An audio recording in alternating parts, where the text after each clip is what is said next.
everything is being transformed and you don't want to miss it. So that's got to come out from the CEO because it's a culture change. It's not a tech change. It's a we're going to blow it all up and start again, which is exactly what I did. I mean, we blew it up and started again. I mean, 80% turnover and transition is tough. This is AI First with Adam and Andy, the show that takes you straight to the front lines of AI innovation in business. I'm Andy Sack, and alongside my co-host, Adam Brotman, each episode, we bring you candid conversations with business leaders transforming their businesses with AI. No fluff, just real talk, actionable use cases, and insights for you.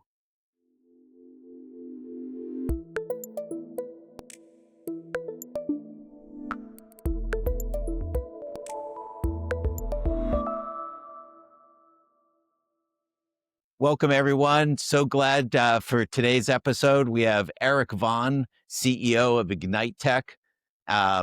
Welcome, Eric. Welcome, Adam. Thanks, Andy. Thanks, Adam. Great to see everybody. And I'm going to have to revise my talk track because you said no fluff. I showed up with nothing but fluff, so I'll have to revise that and see where we go with that. Please make that revision. For this podcast only, no fluff. So let's have some straight talk. We interviewed you for our book. You were a pioneer in AI transformation. I think you embody in many instances what Adam and I talk about as an AI first CEO. And you were recently featured in Fortune magazine. So you've clearly had some success. I think you had to overcome challenges in your AI transformation. We just wanted to check in, have you back on the podcast, and let's start with just tell the audience, remind the audience of what is your business briefly. And then if you could start to just tell us the AI journey of your company, that would be a good place to start. Yeah, happy to. You bet. Yeah. So I'm the CEO of 3 different companies. The first is called IgniteTech, and IgniteTech is kind of our mothership. IgniteTech is an enterprise software company with customers all over the world, global customers, and they're enterprise customers. So they're not small or medium business. They're, large name brand companies that people would, know and recognize, of course. About 4 months ago, we acquired another company called Chorus. That's Khoros. And Chorus has a long history and lineage in the community space, also an enterprise software company, but we provide software for communities. People know these communities like community.apple.com or community.lego.com. It's a place where consumers in particular go for help beyond just the company kind of support. And they're very much a leader in the community space.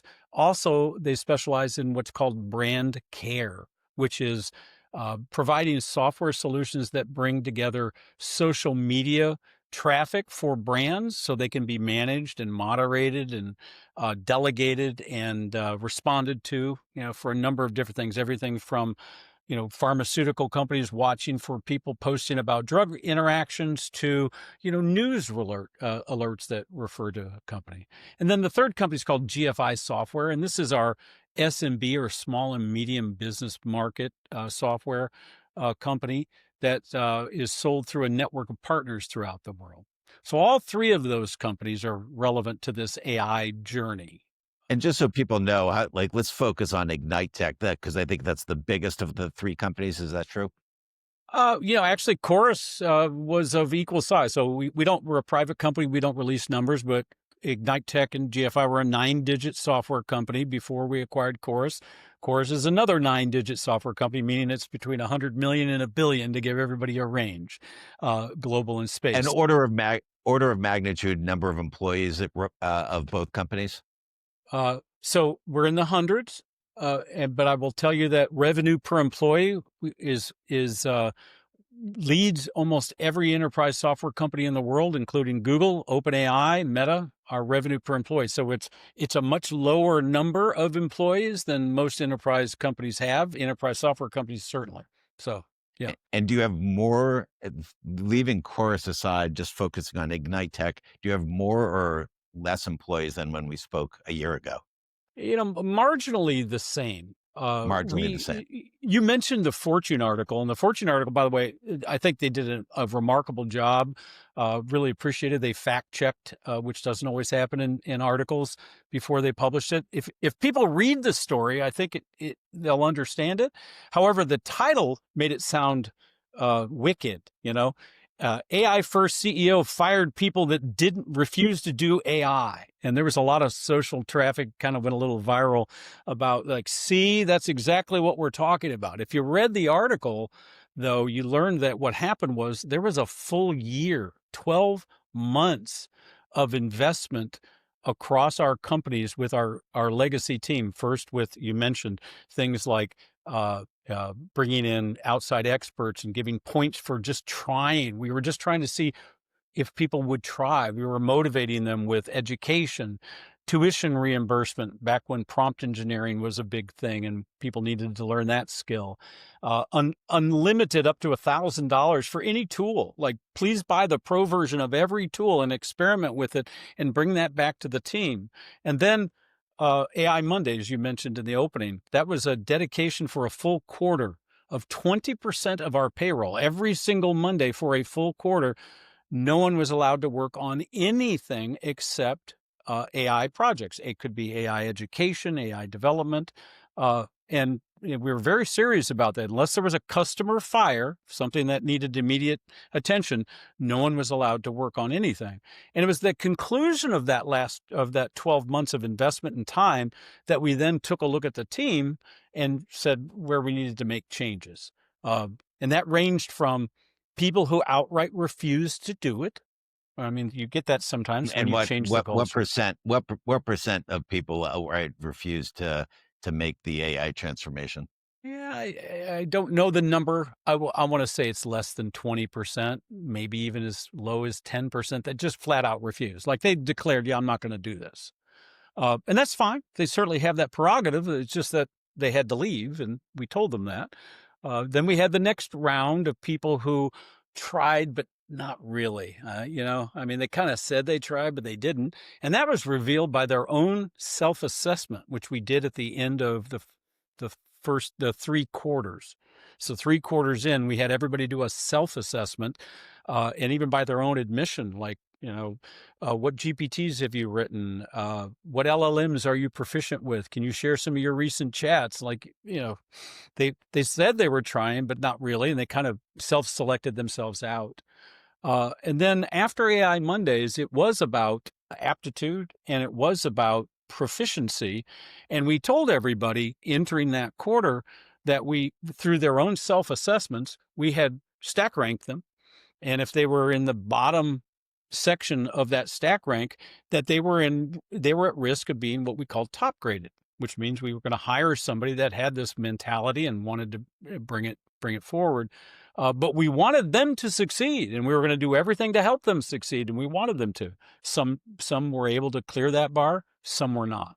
At the end of the day, it turned out to be 80% of our entire team from start to finish, 80%. And that's the way the article was led. 80% what?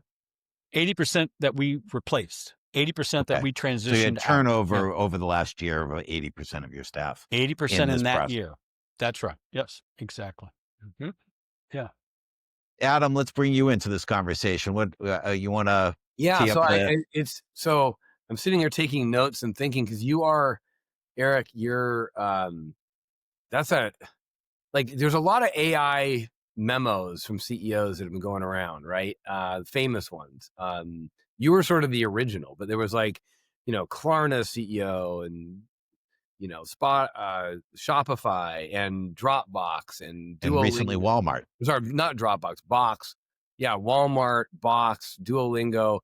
And so there's this notion where a CEO has an aha moment and goes, "Oh my God, we need to be incorporating this." Like, I love your term, the DNA level. Like we need to be making this the first thing people turn to. We need to making sure everyone's proficient, because they have the aha moment that says, if the workforce by and large is adopting this, proficient, believes in it, has been access to the right kind of training and understanding of what this technology can do, and you peanut butter that across everything you're doing all day, every day, there's going to be this competitive advantage uplift that's going to happen at the organizational level. And you believe it. You put your money where your mouth is. We believe it. We're out trying to help companies transform. But there's a difference between I'm going to mandate it or I'm going to write a memo and seeing it through. And you just described actually a really good, like what happens in the middle, the messy middle of like, wait, some people are just going to refuse. Some people are just, they're not going to refuse, but they're really going to like almost like quiet refuse. And then there's the people that just aren't that good at it. And so you actually pointed out like a pretty significant process. What would now that you've gone through it, if you're talking to another CEO and they said, I've had the aha moment, I'm ready to go do this, what advice would you have for them? Like, what would you say? Like, is it like follow my lead? Is it like, what would be like your top couple things you'd say to a CEO that says, I believe, should I do what you did, Eric? Should I do something else? Like, what would you tell them? Well, first of all, you said the magic word. You said one phrase and one word. AI memo, that's a great phrase. I love that. Lots of AI memos out there. But belief is the key. At the end of the day, what we found was the differentiator was belief. When people believe something can do something, right? What's that phrase? Whether you think you can or think you can't, you're right. It's really very true, right? The people that worked in this environment, the people that were able to jump in with both feet, believed it. They like said, "Oh my gosh, I've been given this amazing set of tools that are going to help me do my job." So, from a CEO standpoint, earlier in the year, I was speaking at a CEO conference, and one of the things I said was, "It has to come from you. It has to come from the CEO." And it can't be like a delegation to the technical team. If you posture this as a technical experiment, you're doomed. You've got to get, if you will, almost the religion that this is, and that's the way I felt. My aha moment was one of existentialism.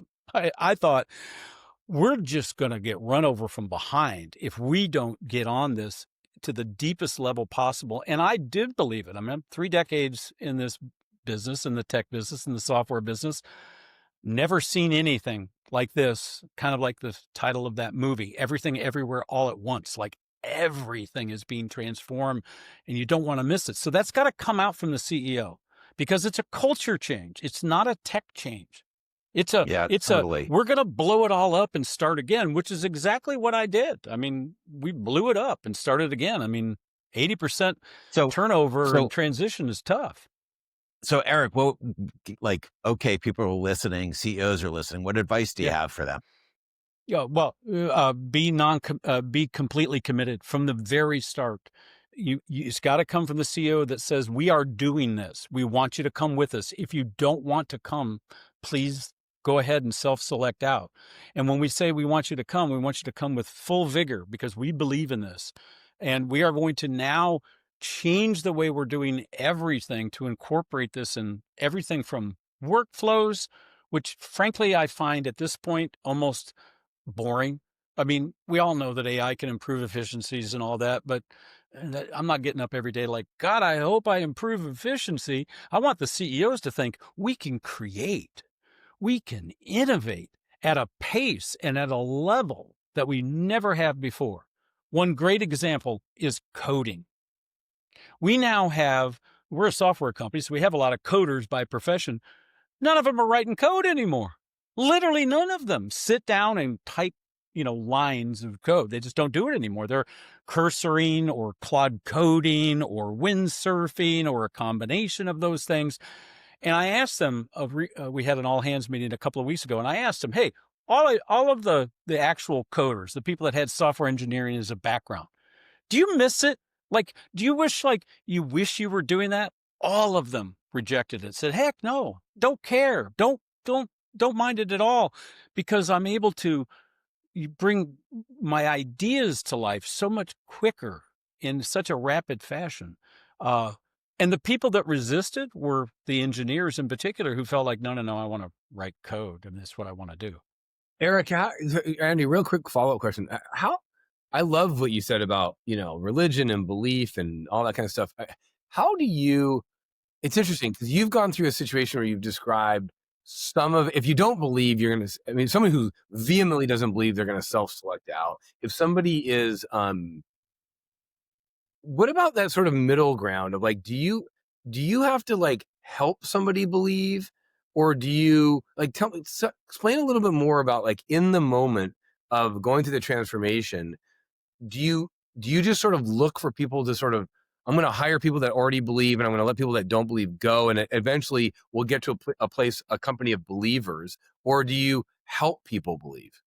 So I'll come back to your question. What advice would I give? It's that one. I tried for a year to make people believe. You can't make people believe. You just doesn't work. Like you can lead them. I had several slides that I'd put in my presentation of a horse standing at the water, and it's totally that. Like, it's like, no, it's beautiful water, like many different flavors of water. It's like, yeah, I'm not going to drink. Like, no, what are we going to do? I now, in the year 2024, when all of this was culminating and the changes were really happening, it was very disruptive and very difficult in lots of ways as we were exiting and hiring. But we started this massive, aggressive hiring spree, and we put the words AI innovation specialist in front of every domain. AI innovation specialist finance, AI innovation specialist marketing, AI innovation specialist customer success, because we made it clear even in the job title that, hey, you're not here to do finance, you're here to do AI work in the finance domain. And we started recruiting dramatically. And I can tell you now, Adam, a year later, no, I don't have this problem anymore. It's the opposite, because we've moved from being AI first, which means think first about AI before you do anything, to it's in everyone's DNA. We're AI DNA now, which means it's just natural. It comes off your tools, just like you would never dream of using a regular screwdriver to put a screw in, 50 screws in a wall that you're building in a house, because they invented the power screwdriver. Like, you didn't have to convince people, right? And that's what I have now. I look back now and these people are set. We measure this. We keep track, actually, we track usage of tools, and we track it across the entire org. And our entire company, everybody from start to finish, is using AI 75% of the time. 75%. That's not because we tell them they should. It's because that's what they want to do. It's what they do. Yeah. One other piece of advice, if I could, Andy, though, please. I really keyed on that, and that is fund it. Fund it. Tell people, go buy the tool. Like, we don't have to talk about that. There's no budget wreck. You've got freedom. I mean, we're not talking about hundreds of thousands of dollars, or even at a scale with thousands of employees, right? Just, you're not going to get anywhere if you try to restrict it and fund it, right? So, what tool do you use predominantly at IgniteTech? Yeah, I mean, there's no way to answer that question. I mean, we use all of the LLMs. I mean, every day on my computer, you're a multiple LLM shop. Oh, yeah, absolutely. And in fact, I think people need to be very agnostic to LLMs. The race is fascinating. It changes constantly. Yeah, we've got everything from open source. Do you have one that you use that is sort of the predominant, the leading one, or are they used interchangeably? Yeah, no, it's definitely based on use case. We'll go to Gemini for some things. We'll go to Claude for others. We'll go to ChatGPT, OpenAI for others, Llama for others. And in our software is built platform agnostic, and it switches out. And sometimes we'll do a battle. It'll call, Anthropic, and it'll call OpenAI, and compare results and stack rank them and decide which to use. Right. So, yeah. What was the most challenging part of the last year, the transformation that you made at your companies? Well, I would say that it's, that old adage about changing the tires on a bus that was moving down the road. I mean, we were running a business. It's not like we closed up shop and said, hey, everybody, we're not here for you for the next year because we're retooling, closed for AI retooling. It's not that. We had to still deliver software. We still had to support our customers. We had to still innovate. And that was certainly difficult, but we did it. And we ended the year in our first year, not only with a reconstituted organization that's AI DNA built, but we innovated 3 brand new products from the ground up, written by AI people, using AI tools, delivering AI capabilities. And that's the way I measure success. Would you, if you were, I don't know how to ask this question. If you were trying to, I'll call it, measure the capability set, the speed, the velocity, the innovation, innovativeness, creativity, whatever you want to call it, however you would measure your organization. If you were to like stick that measurement thermometer in your organization 3 years ago versus now, so like trying to real A/B of, you're an AI DNA, you're AI first to AI DNA company for sure now. You weren't before you started this journey. If you were to sort of stick the thermometer into both, and I'll let you answer, like, is it, we just produce more? Is it volume? Is it creativity? Is it productivity? Is it growth? Is it like, does it translate into sales? Like, and maybe it's all the above, but can you give us a sense, and our listeners a sense of like what that thermometer is saying on the one versus the other organization? Sure. Two great points to lead with. The first is innovation. Because of the ability to quickly, we actually call it the sell, design, build concept. Okay. And what that means is not literally sell, like take funds from a customer, but instead of putting a deck together and pitching a roadmap to customers, we put together prototypes of working software with AI features on top of them already. And then we sell that. It's like, hey, isn't this the most fantastic thing you've ever seen in this software, to the customers? And they're like, well, yes, but if it did this, it'd be great. It's like, okay, great. So they're helping us design. And then we go back and we quickly, like in days, iterate and come back and say, you mean like this version 2? Like, now that's it. So we're selling and designing iteratively, and then we write code. That's the build part. Okay. So the ideation and the iteration of these kinds of capabilities is unmatched. And here's the cool thing. It's not just software engineers. I mean, we've got people across sales and finance that keep producing these new AI tools that we're using internally. Some of them may even take on a commercial opportunity because they're so good. That's empowering for people. They used to have to ask IT, hey, could you maybe write an application for us that did this? Now the salespeople are like, I'll do it myself. Like, I just put it together. Here it is. They're cranking it out in Cursor, for heaven's sakes. And that's translating into faster close times on projects with new customers, because you're able to sell in that different way, get to a yes sooner, maybe a close rate improvement. I mean, everything you just said makes sense to me. But just even translate it even more to someone who's like, so at the end of the day, IgniteTech, or whichever company it is, or the umbrella holding company, is, you would say, like, healthier from which metrics? If you were just like, forget about how you just described the result is faster sales, shorter sales time. Quantity and velocity of innovation that is able to be sold. You really can't sell a roadmap, right?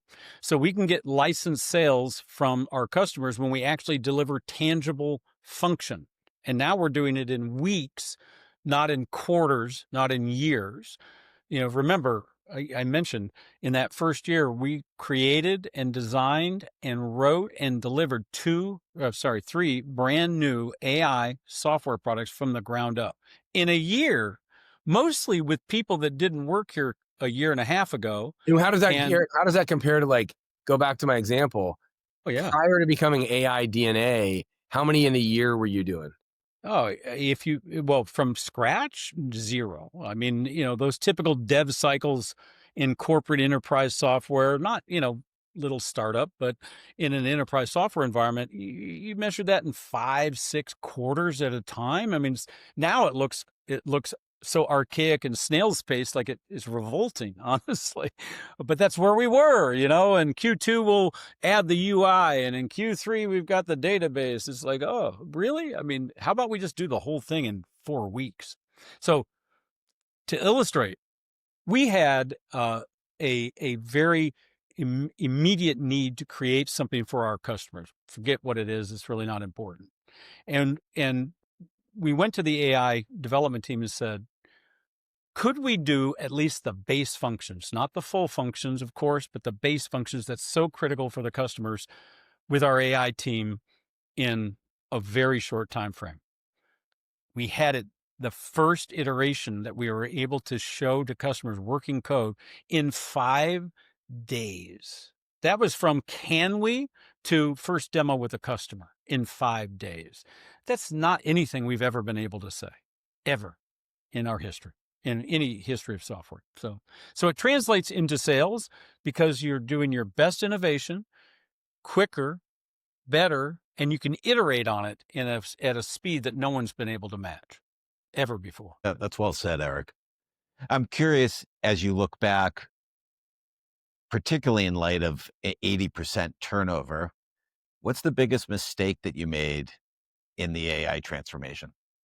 Well, I made it honestly, but I think trying to change so many hearts and minds. I mean, I valued our people. I valued our team very much.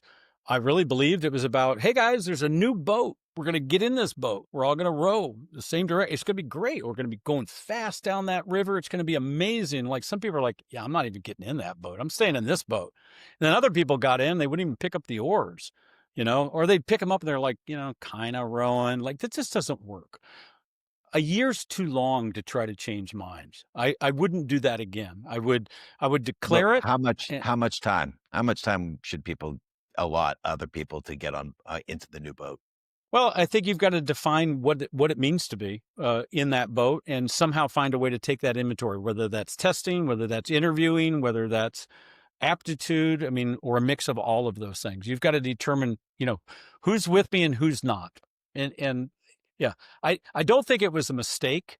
I just wouldn't do it again. It was not a mistake because I wanted my people to come along. I wanted that. I positioned this as a gift. I said this. My gosh, this is a gift. We're going to train you and teach you faster than most of your colleagues out there in the world. They're going to be AI experts quicker, So Eric, if you followed your advice looking back and you had to go over it again, you would shorten the time frame of your AI transformation. Is that accurate?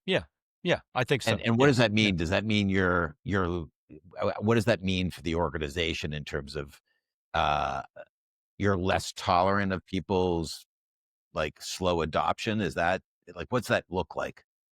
Well, it wasn't that we were more tolerant. We didn't expect it. We just didn't expect it. We were surprised. Who knew that of all the groups that the most resistant would be the technical people? Who knew that? I didn't know it.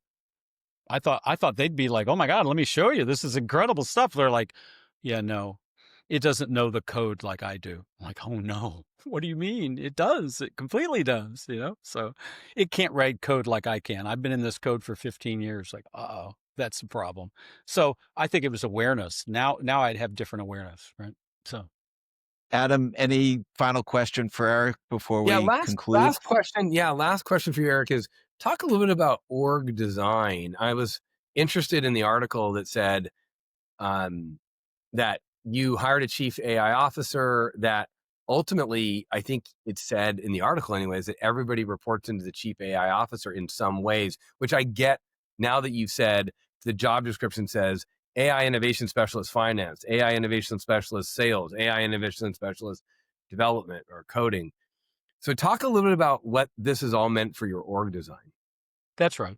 And to be clear, we hired an SVP of product who we transformed into a chief AI officer. I don't know how bleeding edge we were to name somebody a chief AI officer, but I decided to declare that. And it was more of the AI innovation org that everybody reported into. And so it was, if a finance person reported to the CFO, and the CFO was very much AI first, but the CFO was not an AI expert, wasn't writing, lang chain LLM calls, that kind of thing. Yeah. The CFO would tell the finance people, hey, here's what we need to do. And then all of these people would go spend time with the AI innovation org and say, here's what I need to do. I'm thinking about doing it like this. This is the how now.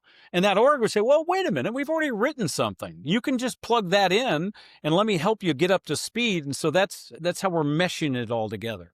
I see. So your AI, what you call an AI innovation org, and the way you described it makes a lot of sense. And it's similar to what Andy and I might call an AI council or an AI task force, or like a group of people cross-functionally that are like the best in the organization, the most thoughtful, the most cutting edge about both inside and outside the organization, what they're doing with AI, that you call that the AI innovation org. And they are a function unto themselves within the company. That's right. They are. And they're responsible for a lot of the, innovation and delivery for external consumption. Yeah. But by complete procedure or process, they become experts in how to use that internally as well. Right. And that's maybe a key differentiator. People shouldn't look at this AI culture change as, well, let's have some people work on some internal tools. And if you're in the software business, certainly, and external tools, what if you cross-pollinate those? What if you don't have a sales guy sitting in a corner and all he does is call customers? Don't you want the AI innovation org to say, hey, welcome to the team, new salesperson. Did you download all of the transcripts from all of the customers that you have and do an AI analysis so you can see what the sentiment is before you go into those calls? You have it? Let me help you do that. Now you got the guy up to speed in 2 days versus 2 weeks, right? So it's that kind of thing. Let's assume you're in an interview for an AI, would you call it AI innovation specialist marketing person? Yes. What question do you ask to determine whether or not they're AI first capable or not? It's this question is always, what's on your AI tool belt? Meaning when you come to work every morning, what is wrapped around your waist of the tools that you'll wield to get your job done? And the depth of that answer is very revealing. We get a lot. We get a lot of, well, I mostly just live in Chat GPT. We get a lot of that, which, that's great. Everybody's introed, but we're looking for a little bit more depth than that.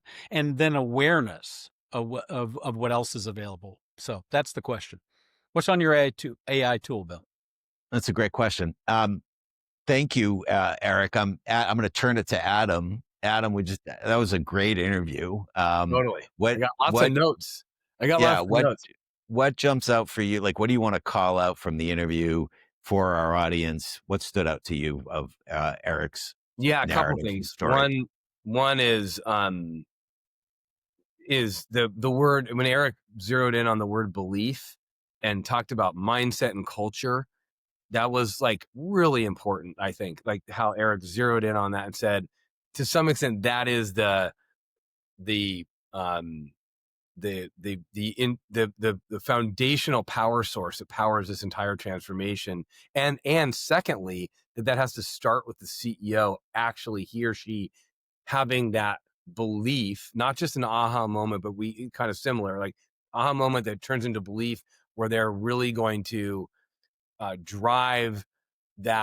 willing to drive that all the way through the organization. I thought that those were two things that came to mind that I thought were worth pointing out. And then I was fascinated by the topic we talked about with Eric just now of, do you make them believe, or do you have to just sort of like allow for like selection and self-selection around belief? Eric basically said, hope I'm representing this right, Eric, that it was not, at the end of the day, one of the things he didn't realize would happen is that spending time and effort and cycles trying to get people to believe when they just weren't going to get there was something that was a lesson learned. And that in the end of the day, it wasn't about how do you get people to believe or make them believe, but sort of allow for self-selection and selection to get to a core group of people that do believe. And like, now he's like, the organization just has that DNA and goes. What I would say, I'm not disagreeing with that. I'm actually fascinated, almost from a researcher's perspective, that what Eric has done is not for the faint of heart. And I believe in it. And I think it's a great case study. It's why we put you in the book, Eric. And it's why we're having you on here. In that I actually agree with where you're coming from. And I think a lot of CEOs are going to go, I think you felt the same way, but a lot of CEOs are going to go, oh my God, I can't do this. I can't actually like self-select, select only believers. The one thing I'm taking away is I think, Eric, you gave a really good example of it, is that your AI innovation group can help people along, people that are like, want to believe and are more than just going to pick up an orb but kind of mail it in. I think people that are like, I've got the DNA, I've got it, but I could use some help. I think there's an interesting sort of middle ground of helping the organization along. But I think my takeaway is people should listen to Eric's point that, if somebody's doesn't want to believe, it's going to be hard to get them to believe. Don't think it's about a conversion exercise. It's more about bringing out people's belief if it's already latently there, or else letting people self-select on some level. I thought that was an observation. And then finally, I would say that that there's this concept of there's this new function in an organization that has to kind of come out, which is, you can call it a chief AI officer, you can call it a AI innovation group or council. You can't just hire a chief AI officer or just set up a council. That's not going to do it. But if you can put all the other pieces in place, like Eric described, and Eric had to like spend blood, sweat, and tears getting it there, then this function is amazing. Then this function actually has a receptive audience, has culture, DNA, and training and whatnot that allows a true AI innovation function to thrive in an organization, which is what you want to get to. And I think that was my final takeaway that I'd want to point out. Andy, what about you? Excellent. Yeah, I mean, I echo all those without rehashing the entire interview. I would say the thing that stood out for me that, I think Eric truly is an AI first CEO, and you could tell from his answers, he's been through it. He's turned over 80% of his staff. And so I think that's not for the faint of heart. Eric believes, and I think he claimed that it was absolutely worthwhile and it was an existential moment for his company. I think in writing our book, you and I Adam, are in the same camp, and it takes a lot of courage and bravery, and speed. I mean, his big point is do it faster. I wouldn't be, I was well-intentioned, but his biggest mistake was trying to get people to swing hearts and minds. So I thought it was a fantastic episode. I'm so glad we captured it. It's a great anecdote of what it means to be an AI first CEO and transform your company to be an AI first company. Eric, thank you for being on the podcast. With that, I want to thank you all for listening to our podcast, AI First with Adam and Andy. For more resources on how to become AI first, you can go to our website, forum3.com, download case studies, join our email list. We have lots of resources there. We also invite you to connect with our AI First community, a curated hub and network for readers and executives turning AI hype into action. We truly believe you can't overinvest in AI. Onward.